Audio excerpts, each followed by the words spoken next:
so motherfucking design on right now. Bring it down, nigga, come out that three old guys on the block. Assalamualaikum warahmatullahi wabarakatuh. Terima kasih kepada Ibu Diana sebagai dosen pengampu bahasa Indonesia yang telah memberikan kesempatan dalam presentasi pada hari ini. Dan terima kasih juga kepada teman-teman yang pada hari ini berpartisipasi dalam diskusi kali ini. Perkenalkan, kami dari kelompok 1. Di sini kami akan mempresentasikan materi mengenai perkembangan bahasa Indonesia. Materi pertama yang akan saya bawakan mengenai pengertian dan sejarah perkembangan bahasa Indonesia.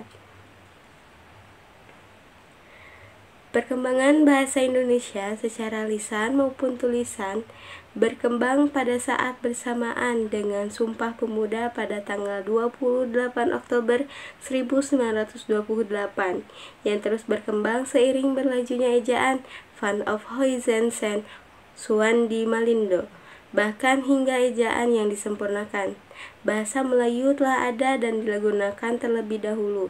Bahkan menurut Kemdikbudristek atau Kementerian Pendidikan Kebudayaan, Riset dan Teknologi, dalam laman resminya telah mencantumkan bahwa bahasa Melayu telah berada di kawasan Asia dan khususnya Asia Tenggara sejak abad ke-7. Pernyataan tersebut juga didukung oleh prasasti-prasasti yang ada di Palembang dan Jambi. Sebelum bahasa Indonesia pertama kali diresmikan dan diumumkan pada saat Sumpah Pemuda, bahasa Indonesia sejak dahulu telah membentuk bangsa dan mempersatukan keberagaman yang ada di Indonesia yang memiliki tingkat kemajemukan yang sangat tinggi. Adapun fakta terbaru mengenai perkembangan bahasa Indonesia yaitu menurut Kemdikbudristek atau Kementerian Pendidikan Kebudayaan, Riset dan Teknologi, bahasa Indonesia menjadi bahasa yang banyak digunakan di dunia.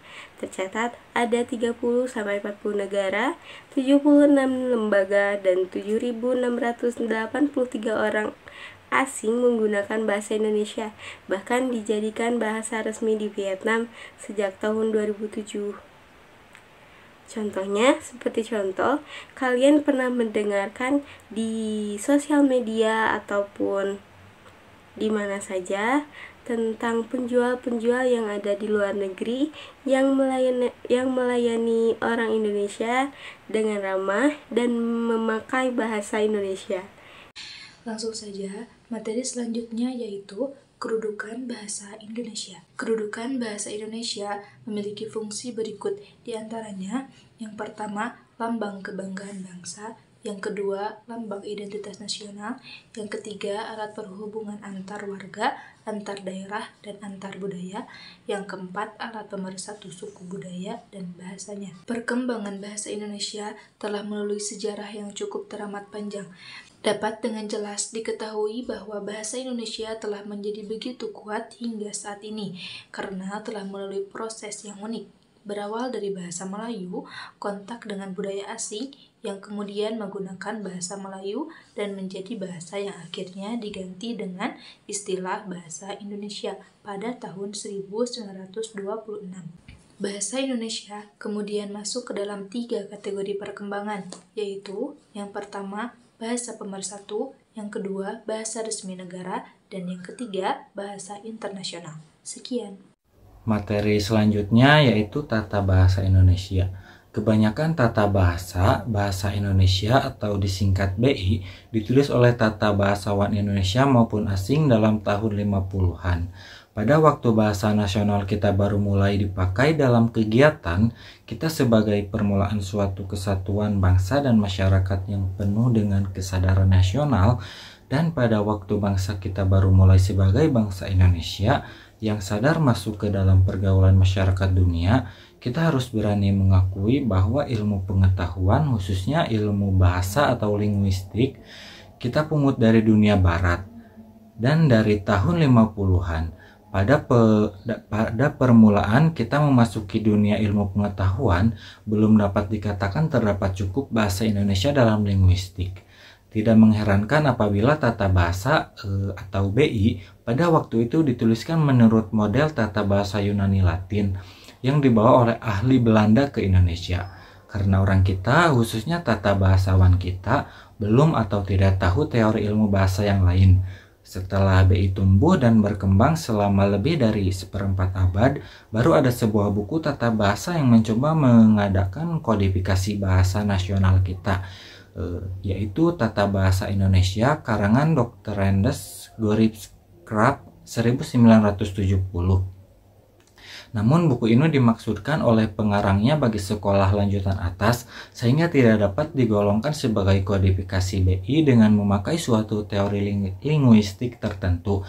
Biarpun dalam buku itu dinyatakan bahwa terdapat semacam kombinasi teori tradisional struktural dan sedikit transformasi sebagai dasar penulisannya, biarpun dalam kata pengantar buku itu disebutkan oleh pengarangnya bahwa tata bahasa itu memakai prinsip ilmu bahasa modern. Makin banyak pemakainya serta makin lebih jelas ciri yang menandainya, yaitu ciri keindonesiaan yang serba toleran. Di samping makin mantap pula perkembangan sebagai bahasa abad ke-20, abad ilmu pengetahuan dan teknologi, abad komputer dan antariksa. Makin banyak penerbitan buku tentang ilmu pengetahuan dan teknologi dalam BI, makin berakar BI dipakai sebagai wahana pada pendidikan, khususnya pendidikan tinggi, serta makin banyak diadakan kegiatan modern yang memakai BI. Makin lebih mantaplah perkembangan bahasa kita sebagai bahasa yang menjadi alat atau wahana pikiran, gagasan, serta kegiatan modern. Baik, saya akan melanjutkan pembahasan tentang bahasa Indonesia dalam sastra. Bahasa dan sastra merupakan dua hal yang tidak dapat dipisahkan. Sastra merupakan satu bentuk karya seni yang menggunakan bahasa sebagai media penyampaiannya. Bahasa digunakan sastrawan sebagai media untuk menyampaikan ide atau gagasannya kepada masyarakat luas.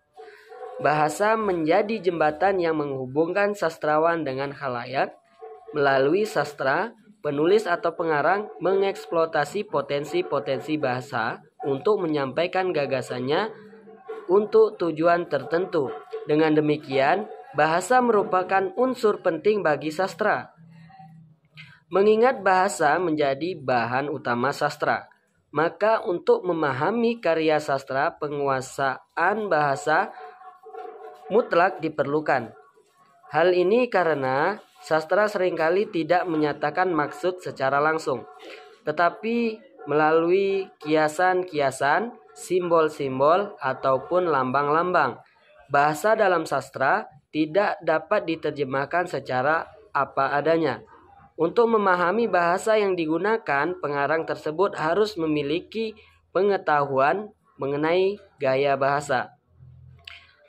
Salah satu karya sastra Indonesia adalah karya sastra asing, baik dalam bahasa asli maupun terjemahan dalam bahasa Indonesia.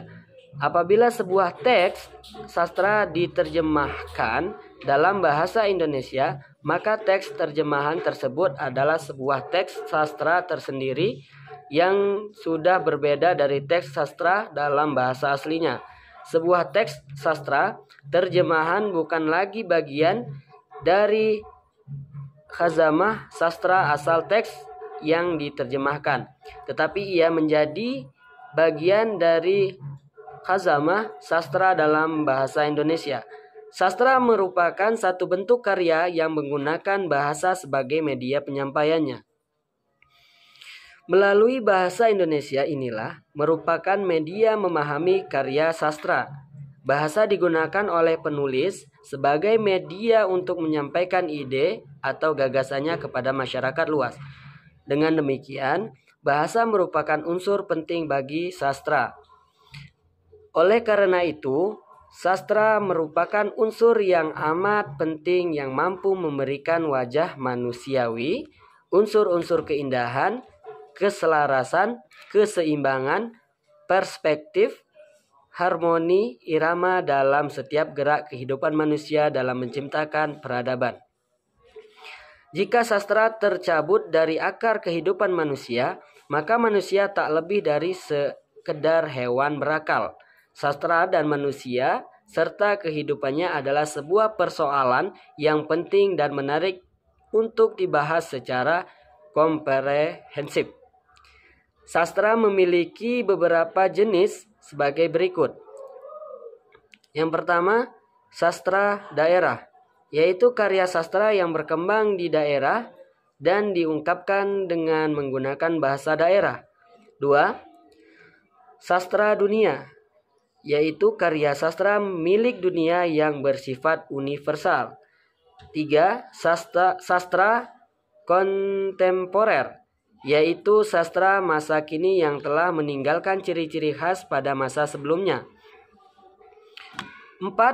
Sastra modern, yaitu sastra yang telah dipengaruhi oleh sastra asing atau sastra barat. 5. Sastra Indonesia adalah sebuah istilah yang melingkupi berbagai macam karya sastra di Asia Tenggara. Mungkin cukup sekian, akan dilanjutkan oleh teman saya. Terima kasih. Selanjutnya, perkembangan bahasa Indonesia dalam teknologi. Di era mutakhir yang sedemikian pesat ini, teknologi informasi dan komunikasi memegang kendali atas peradaban manusia. Dominasi pada setiap kehidupan manusia tergambar dalam pola keseharian manusia dewasa ini, seperti penggunaan telepon seluler canggih, sosial media, komputer, browsing, dan sebagainya. Dalam menggunakan berbagai media informasi tersebut, tentu saja bahasa teks masih menjadi fitur standar yang dipakai, meskipun saat ini perlahan fitur tersebut mulai beralih ke bahasa audio. Berdasarkan pada hal tersebut, bahasa teknologi informasi dan komunikasi mengalami perkembangan yang seiring sejalan kemajuan teknologi informasi dan komunikasi akan berpengaruh langsung pada perkembangan bahasa yang digunakan dalam berinteraksi menggunakan perangkat teknologi informasi dan komunikasi tersebut. Hal ini berlaku pula pada bahasa Indonesia. Kondisi bahasa Indonesia terutama di era mutakhir ini mengalami perubahan yang sangat drastis. Tentunya masyarakat siber serta menjamurnya regulasi atau kebijakan yang dibuat pemerintah untuk membuat jendela global melalui teknologi informasi dan komunikasi. Dampak yang terjadi adalah tergerusnya nilai-nilai sosial dan hilangnya penghargaan terhadap budaya lokal. Sebab bahasa Indonesia adalah simbol jati diri bangsa. Hilangnya jati diri bangsa berarti hilangnya masa depan yang berusaha dibangun oleh suatu bangsa. Dampak perkembangan teknologi terhadap bahasa Indonesia. Dampak positif yaitu A. Meningkatkan pengetahuan masyarakat dunia terhadap bahasa Indonesia, di mana menurut catatan Wall Street Journal bahwa jumlah pengguna media sosial Facebook di Indonesia menyentuh angka 59 juta pengguna, sedangkan penggunaan media sosial Twitter di Indonesia adalah 50 juta pengguna. Selanjutnya B. Meningkatkan produksi buku-buku terjemah ke dalam bahasa Indonesia. C. Bertambahnya kosakata dan bahasa Indonesia.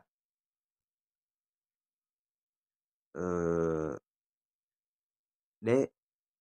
Bahasa Indonesia sebagai kandidat bahasa internasional berdasarkan jumlah penutur dan penggunaan di viral sosial. Bahasa Indonesia termasuk yang terbesar di antara bahasa yang memiliki penutur yang banyak. Dampak negatif yaitu A. Tidak lagi menggunakan bahasa Indonesia yang baik dan benar. B. Tergerusnya budaya asli Indonesia. Masyarakat global yang lebih terbuka menawarkan budaya baru yang lebih mudah dipilih oleh generasi muda. C. Campur kode. Banyaknya masyarakat lebih bangga menggunakan istilah asing atau mencampur bahasa Indonesia dengan bahasa asing baik secara lisan. Audio Jungle.